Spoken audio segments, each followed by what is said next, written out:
महाराष्ट्र माझा, प्रत्येक गावातून आणि प्रत्येक जिल्ह्यातून थेट तुमच्यापर्यंत।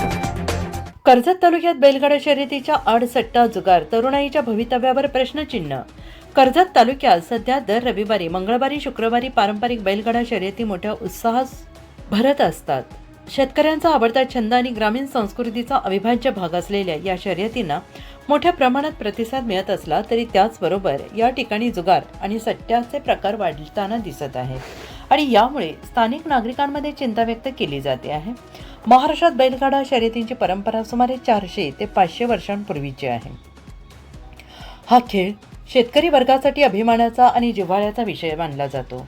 शेतीच्या कामातून वेळ काढून शेतकरी आपल्या बैलांसह या शर्यतीत सहभागी होत असतात। मात्र अलीकडच्या काळात या शर्यतींच्या आड लाखो रुपयांची बैज लावली जात असल्याचे चित्र दिसत आहे।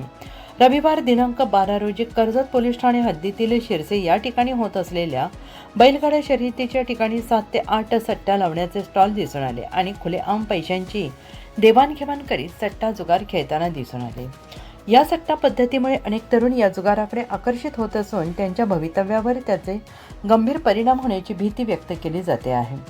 शर्यती पाहण्यासाठी येणाऱ्या तरुणांमध्ये जुगाराची सवय वाटत असल्याची स्थानिकांनी माहिती दिली आहे। दरम्यान रायगड जिल्हा पोलीस अधीक्षक अंचल दलाल यांनी अवैध धंद्यांविरोधात कठोर कारवाई करत अनेक ठिकाणी जुगार, मटका आदी प्रकार बंद केले आहेत आणि अधीक्षक यांचे जिल्हाभर कौतुक होते आहे। तरीही बैलगाडा शर्यतीच्या ठिकाणी सट्टा बाजार हळूहळू डोके वर काढत असल्याचे दिसून येत आहे। बैलगाडा शर्यत हा सांस्कृतिक वारसा जपताना त्या आड चालणाऱ्या बेकायदेशीर जुगारावर आळा घालणे गरजेचे असल्याची मागणी नागरिकांकडून होते आहे। याबाबत रायगड जिल्ह्याच्या पोलीस अधीक्षक काय भूमिका घेणार याकडे सगळ्यांचे लक्ष लागून राहिले आहे। महाराष्ट्र माझासाठी जगदीश दगडे, रायगड, कर्जत।